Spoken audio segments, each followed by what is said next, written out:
Welcome everyone. I'm delighted you can join us for this webinar to introduce our latest report, Traceable Returns. My name is John Willis and I'm the Director of Research at Planet Tracker. My colleague, Francois Monnier, is our financial analyst in our Oceans program and is the principal author of this report, which we're excited to share with you today. At the end of this presentation, we would welcome any questions.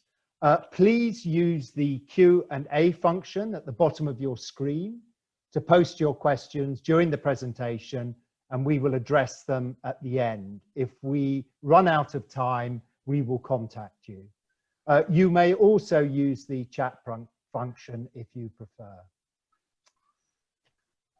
For those of you not familiar with Planet Tracker, let me briefly describe what we are and what we do. We are a non-for-profit financial think tank seeking to align investor capital with planetary limits. Planet Tracker was launched in 2018 by the founders of Investor Watch and the Carbon Tracker Initiative, Mark Campanale and Nick Robbins. At Planet Tracker, we aim to encourage the finance community to accurately quantify environmental risks and to integrate this environmental data into investment valuations and decision making. This mismatch is partly caused by a lack of transparency, poor disclosures, and deficiency of understanding around company and market dependencies on natural resources, otherwise known as natural capital. It is our belief that if we continue business as usual practices, the degradation, if not collapse, of many natural capital resources will happen within most of our lifetimes. Addressing these issues, Planet Tracker focuses on 3 programs: oceans, food and land use, and materials. Today's research presentation sits within our Oceans program, looking in detail at the seafood processing industry, as my colleague will soon explain. Planet Tracker's research under the Oceans Initiative has so far focused on investigating the financial and environmental stability of commercial fishing and aquaculture industries, the starting points in the seafood value chain that you can see at the top of this slide. In our publication, Perfect Storm, Planet Tracker showed that the rebuilding sustainable stocks of wild catch fish could transform the seafood industry, increase profits, enhance its reputation, and reduce financial risk to investors. A subsequent report on aquaculture, Locked Profits, demonstrated that while salmon production is fast approaching the physical limits permitted by current coastal farming methods, the industry is still some way from moving towards more sustainable and cost-effective methods at scale. In this latest report, which we're releasing today and hopefully you've received, we move further down the supply chain to focus on seafood processing companies positioned halfway between harvesters and consumers. This is indicated in the shaded red box on this slide. We believe that it's an under-researched industry in which seafood processing is carried out by around 4,000 companies globally. All of our research can be found on our website at planet-tracker.org. Moving on to this presentation, it has 3 purposes. Firstly, it maps out the universe of the seafood processing industry. Secondly, it demonstrates how desirable traceability is for the seafood industry, but not just for sustainable reasons, but also from a financial perspective. And our research outlines the opportunities of its industry-wide implementation. We recognize that there are challenges, which we are upfront about and highlight, but we have reason to believe that these can be overcome. And finally, we will present examples of listed companies which lead on traceability and discuss companies where traceability related opportunities exist. We also provide investors with an engagement strategy with a ready-made toolkit. May I now hand you over to Francois to take you through the details of this analysis. Francois? Thank you, John, and hello, everyone. Thanks for joining. Let's start by a short overview of the seafood processing industry. So seafood processing is a very fragmented business. We have identified more than 4,000 companies which process seafood globally, and more than a third of them are headquartered in China or Japan, as you can see on the map here. If we focus on listed companies only, out of the 220 that are exposed to seafood production, 89 are engaged in seafood processing, and the combined market cap is around $100 billion. In terms of revenue, companies headquartered in just 4 countries, as you can see on this chart, Japan, Norway, the US, and Thailand, generate almost half of the total $140 billion that we estimate for the seafood processing market. As you would expect for a very fragmented industry, margins at seafood processors are low. We have calculated that the average EBIT margin in the industry is 3.4% exactly, with a total profit pool of $5 billion. The chart here shows you the EBIT margin of each market, that's the y-axis, the number of companies in each market, that's the x-axis, and the size of each bubble is proportional to the size of the profit pool. Now what you can see is the most fragmented markets, so Japan, China, the US on the right and on the axis, are also among the least profitable. The Japanese profit pool is still quite large in absolute terms, but it's because it's very large in revenue terms. We have estimated that revenue in the processing market is growing at 3% on average and EBIT at 4%. Interestingly, we compute that out of that 3% revenue growth, 2/3, so 2 percentage points, came from consolidation, meaning mergers and acquisition, after having analyzed quite painstakingly the 400 M&A transactions over the last 10 years. M&A activity has remained relatively constant in the sector, with an average of 36 transactions a year, and a total cumulative transaction value of $8 billion. The chart here shows you a breakdown of those transaction values in $1 million by year and by continent. Half of the mergers targeted a company headquartered in just 5 countries, the US, France, Spain, the UK, and Japan, which are amongst the most fragmented markets, as we just seen. What you can see also on the chart is that in 2020, there's an uptick in M&A activity. As a result of the opportunities created by the COVID-19 crisis, where companies with solid balance sheets can afford to buy competitors at discounted prices, it's likely that interest for M&A will remain high. So now that we're familiar with the seafood processing industry, let's talk about traceability. So what is traceability? It is about capturing and sharing data that provides transparency and builds trust. The definition we use is the following: the ability to systematically identify a unit of production, track its location, and describe any treatments or transformation at all stages of production, processing, and distribution. Internal traceability enables the company to follow products through its supply chain after receipt from the supplier. External traceability allows for connectivity with immediate supply chain partners. Records may be kept in one of the 3 following ways: paper-based, so manually with a pen essentially; basic electronic, that's manually but with a computer, a phone, or a tablet; or integrated hardware, using barcodes, RFID tags, and scanners. So why is traceability needed? Every time you eat fish, there's about a 30% chance that the fish you eat is not the one you think you're eating, and about a 15 to 30% chance that it was caught illegally.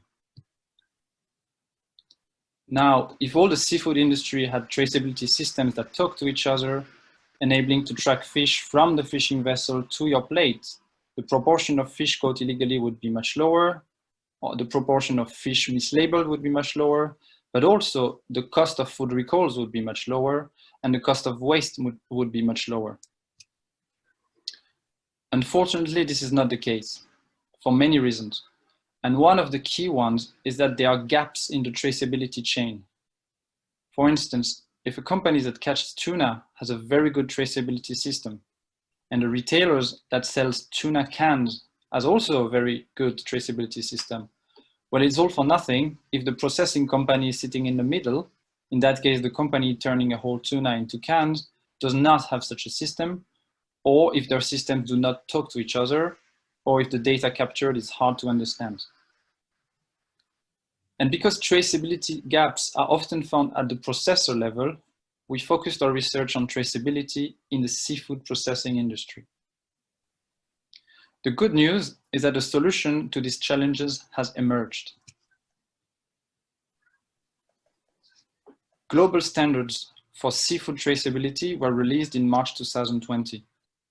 They were developed by the Global Dialogue on Seafood Traceability, GDST, after 3 years of discussion convened by WWF and the Global Food Traceability Center.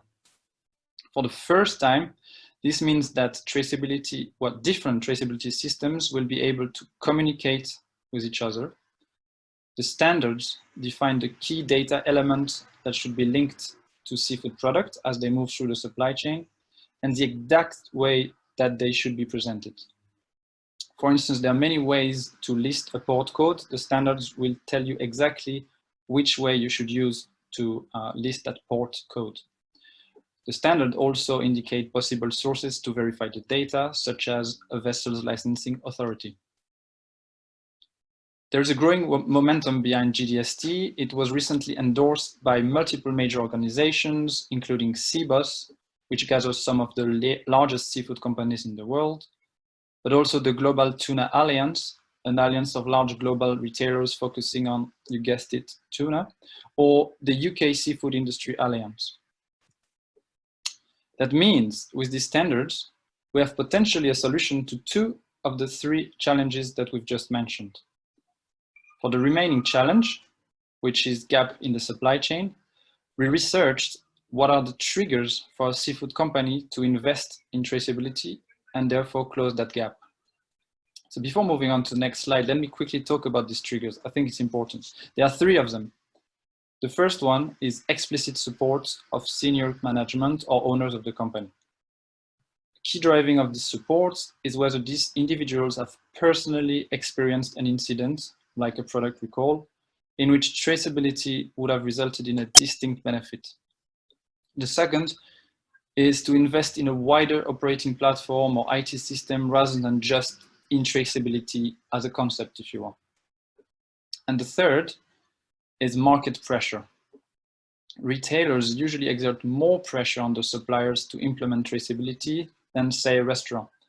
This is quite understandable because in retail, a clearer link can be established between traceability and the factors influencing consumer choice, whilst in a restaurant, consumer purchasing decisions are influenced by other factors less related to the product, such as ambiance, overall eating experience, etc. And with our report, what we would really want is to add a 4th trigger to invest in traceability by showing that it is a profitable proposition for the company. Let's see how and why. From our analysis of the seafood processing sector, as we saw before, we were able to paint a picture of what the average seafood processing company would look like. In particular, you may recall that we saw the average operating margin at 3.4%. Using academic literature on seafood traceability costs and benefits, that's actually a thing. We then estimated what would be the net benefits of implementing a traceability solution for the average company. The main assumptions we used to compute that net benefit are presented in the table below.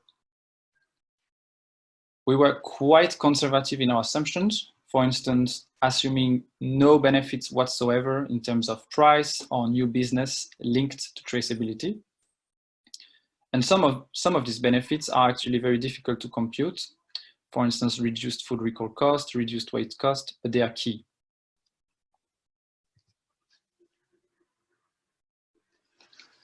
Using these assumptions, we estimate that implementing traceability across a typical seafood processing company could double its margin.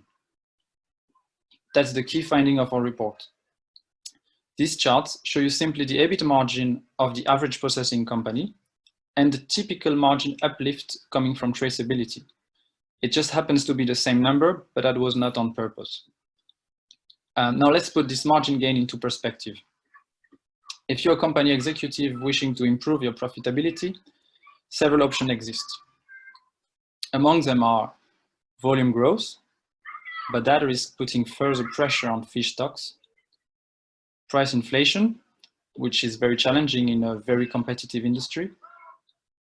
Lower costs, which can be difficult for many of the smaller players if the capital expenditure is significant. Or consolidation, which is a constant in the seafood industry as we saw before. Now, if we analyze the M&A transactions in the processing sector like we did, we find that synergies achieved through mergers average 6% of acquired sales, and that margins of the targets tend to be 3 percentage points lower than those of the acquirers. If you bring it all together, that means that depending on the size of the target compared to the acquirer, the margin uplift generated via M&A is likely to be capped at around 1%, as you can see in this chart, where we assume that the target is half the size of the acquirer. So 1%, that's nowhere near the margin gains that you can see on the left, achieved via traceability, so 3% to repeat. In the report, we also look at the returns and show that traceability also beats M&A on returns.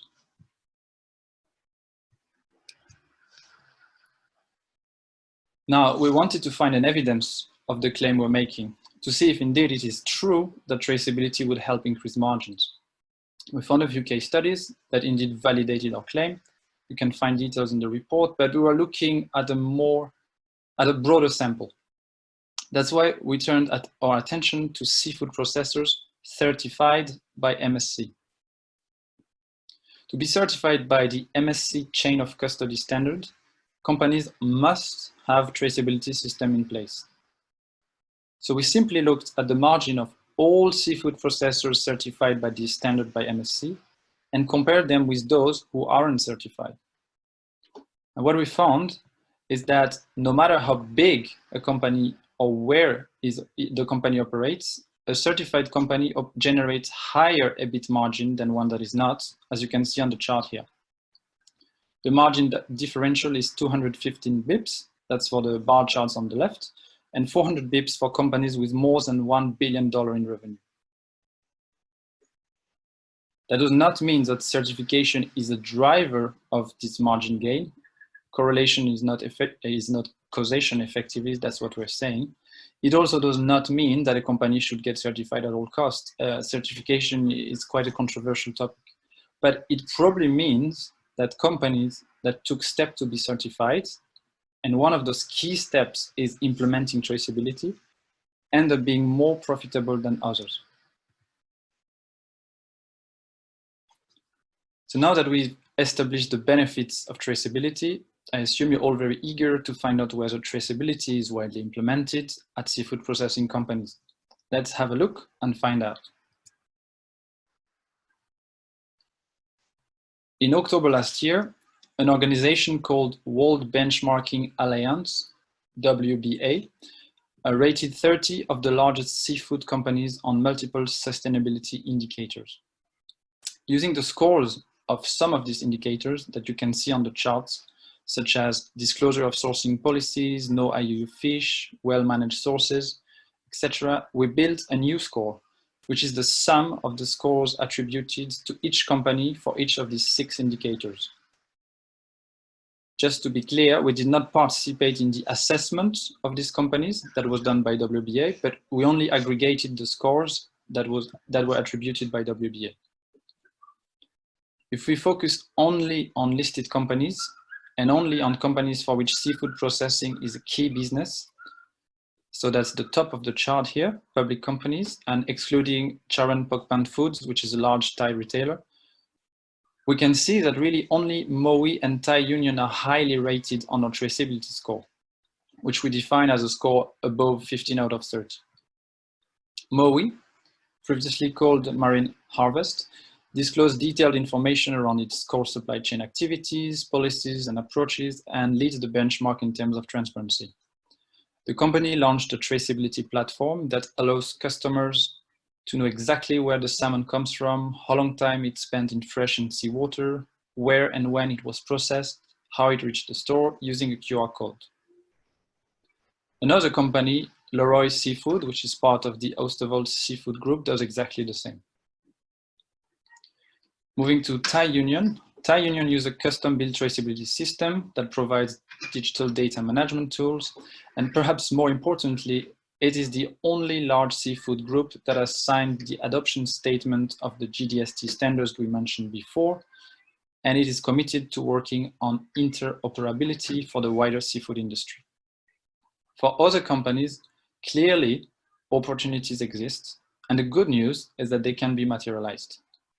Indeed, many processing companies have solid balance sheets and can afford an investment in traceability. So we hope we have demonstrated the many benefits of implementing robust traceability solutions for seafood processing companies. Just to reiterate, a widespread implementation of GDST compliant integrated hardware traceability system would benefit the industry margins and return, give confidence to sustainability claims, and considerably lower investor exposure to risks such as illegal fishing and food recalls. Therefore, we urge investors in processing companies to engage with the corporates on this issue. In the report, you'll find the list of the top investors in processing companies. The goal of this engagement process is to identify what traceability initiatives are in place, whether they are GDST compliant, and what are the financial benefits and costs of implementing traceability. Here are some of the questions we think may be worth exploring with management. Which type of traceability system is in place at the company? Is it GDST compliant? Is it compatible with those of suppliers and clients? How much of the seafood sourced is covered by that system? Or is there any reason why the company should not implement such a traceability solution? Does the company know the costs and benefits of implementing a GDST compliant traceability solution? Or if not, is the company aware that it can compute such benefits using a calculator provided by the Global Food Traceability Center? It's free and online. If the company has a medium-term margin guidance, are there benefits from traceability included in the guidance? What's the company M&A strategy, budget, size of targets, types of acquisition? Is there a minimum return for potential targets, for instance? And if so, how does it compare to implementing GDST compliant traceability solution? There are more questions in the report. So this concludes our presentations.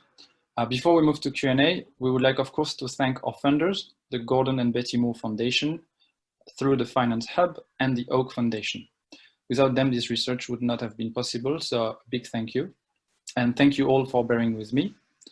John, over to you. Thank you very much, Francois, for taking us through that research note. Very interesting, thank you. I've received some questions here, so I'm just going to go through them. The first one I'm going to raise, I'm going to put a number of questions together into the same one. Are you able to explain how you calculated the margin gain? It seems that it's quite a lot. and how sensitive is it to the assumptions chosen or the size of the company? Okay, thank you. That's a good question, actually. To sum it up, if we go back to the main assumptions mentioned before, the main drivers of margin gain are lower product waste, lower food recalls, and lower IT costs. Before the cost of actually running the traceability platform, of course, which we estimate is about 2% per annum in this scenario. For product waste that I've just mentioned, the margin gain we estimate is 250 bips. So that's a 50% reduction of something that costs 5% of sales. For reduced IT cost, 175, and for food recall, 75. So if you add the rest and factor in the cost of running the platform, you get that 340 bips net gain. Now, of course, in terms of sensitivity, it all depends what kind of organization you're talking about in the first place. You might think, for instance, that a 50% reduction in product waste is a lot. But we found out that Thai Union achieved exactly that in 2 years, so between 2016 and 2018.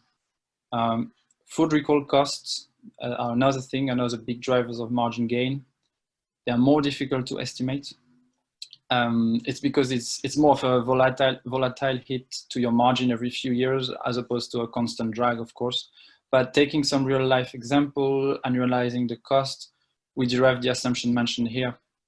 Just to illustrate that, food recall costs are estimated to cost the company $10 million every time they happen on average, according to research that was carried on the topic. So it's huge, $10 million. In our illustrative example here, to get to that numbers, what we did is basically we have a company which is the hypothetical average seafood processor with sales of $76 million. And we simply estimated that a food recall would happen every 4 to 5 years. And that's how we derived it. The other thing, of course, is if the organization is already a very efficiently run organization with very limited food recalls, very low wastage, and a state-of-the-art IT system, then of course the margin uplift would be more limited. But if you're dealing with this kind of organization, it's likely that they will have traceability system in the first place. And lastly, of course, many of these companies are not just engaged in seafood processing, not pure players. So obviously the margin gain at the entire group level would be much lower if, say, processing is only 30% of your sales. John, do you have anything else you think? Yes, I do. Thanks very much for that. Francois, another one, could be a very lengthy answer, but don't feel that you've got to give it a full explanation. What is the relationship between GDST and blockchain technology? Okay, so GDST, just to talk about them again, it's, if you want, I would call it a forum, but it's not a forum. It's basically an initiative between two NGOs at the beginning, WWF and the Global Food Traceability Centers, that discuss together and then engage with the entire industry to design one of the key things that was missing in the seafood industry when it comes to traceability, which is a common language. It's basically an organization that designed the language so that all the existing systems talk to each other. For instance, we would not be here if none of us talked English. Even if we worked on exactly the same topic, we need to speak English. Sorry, not talk English. I just made my point, I think. We would not be here if we didn't have a common language. So that's extremely important, and that's exactly what GDST is. It's a common language telling you how to present the data, under which form, etc. You can think about it as a programming language, but it's not. You know, in a programming language, you would know where to put a colon, where not, etc., etc., and everyone will apply the same rules, and it's going to be all smooth. Now, blockchain is a technology. It's effectively just a succession of transactions that are recorded in a public ledger in a decentralized way. So GDST knew that blockchain was used for seafood traceability, and there are many actually many blockchain initiatives in the seafood industry. So the standards are designed so that they fit perfectly what blockchain required, which is uniform data, that can be easily that is basically interoperable. So in a nutshell, I'm sorry for the lengthy answer actually, but blockchain is a technology, GDST is a form of language if you want, and they work very well together. GDST, for instance, organized lots of hackathons where some blockchain solution providers were encouraged to show how they could improve their solution via GDST, etc., etc. Okay, thanks very much, Francois. I've got an excellent question here about financing traceability. And this particular question is, in your opinion, could blue bonds be used by companies to finance traceability improvements? Yeah, I think that's a very good question, actually. I feel bad we did not think about it ourselves. Yeah, because effectively the definition of a blue bond is a bond that has a sustainable purpose and is linked to the ocean. Some aquaculture companies launched green bonds, so Mowi or Greek seafood. They could call them green bonds. So just to define what we're talking about. In terms of financing traceability, the requirements are, it depends where you're starting from. So if you're a large organization with no traceability system whatsoever, and you want to invest in a platform that we described that will be state of the art, that will cost you quite a lot of money. In the reports, just to be very conservative, we assume that it would be around between 5 and 7% of sales. For smaller companies, it's going to be less probably, but 5 to 7% of sales. That is something that you could envisage financing with a bond, but probably only if you're a large company. Just thinking about the actual costs of going to market and launching a bond, coming up with a framework, a sustainability framework that will be attached to the bond. All of these costs add up. So for a big company, probably as part of an overall improvement in sustainability, it makes a lot of sense. For a small company that will need less than $1 million to invest in a system, it probably makes less sense. Yeah, thank you. I'd agree with you there. And it is a generous question because, as many of you may know, we've recently released some research on blue bonds at a very high level. And we are presently examining blue or green bonds at a corporate level. So watch this space if I'm allowed to advertise what we do. Francois, this is another very good question, if I may say. The question is, are traceability costs, in your opinion, correlated with the number of fish species, the number of fish species, rather than just the number of fish that are harvested? Because this might explain why Mowi, for instance, performs better than a pure play wild catch company, which would have a very broad range of species harvested. Have you got any view on that? So I would say it's not going to be a linear correlation, but it's true that there will be, let me just use an example. Let's say you are a company like Mowi doing only seafood processing. To invest in, doing only salmon, to invest in such a system, all you need is hardware. So, the scanners, the tags, labels, etc., etc., and also the software. So the software is not going to the software cost is not going to rise if you deal with 1, 2, 3, 10, 20 species of fish. That's not going to increase. the hardware bit will probably change depending on how your factory or your processing plant effectively, sorry, is set up. I have not had the chance to visit a processing plant because of COVID-19, but I would assume that it's very different from one fish to another one. And therefore, if you're dealing with 20 types of species, you will probably have different processing units, and each of them will need to be equipped with the correct hardware.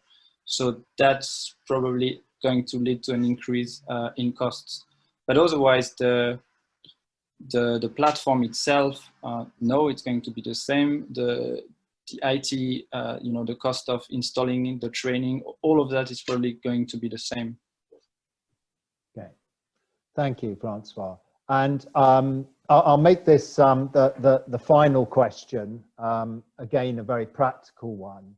And the question is, do we have real world examples of companies that implemented traceability solutions and increased their margin? So it's a polite way of saying, do we have hard facts to support what we're researching and advocating?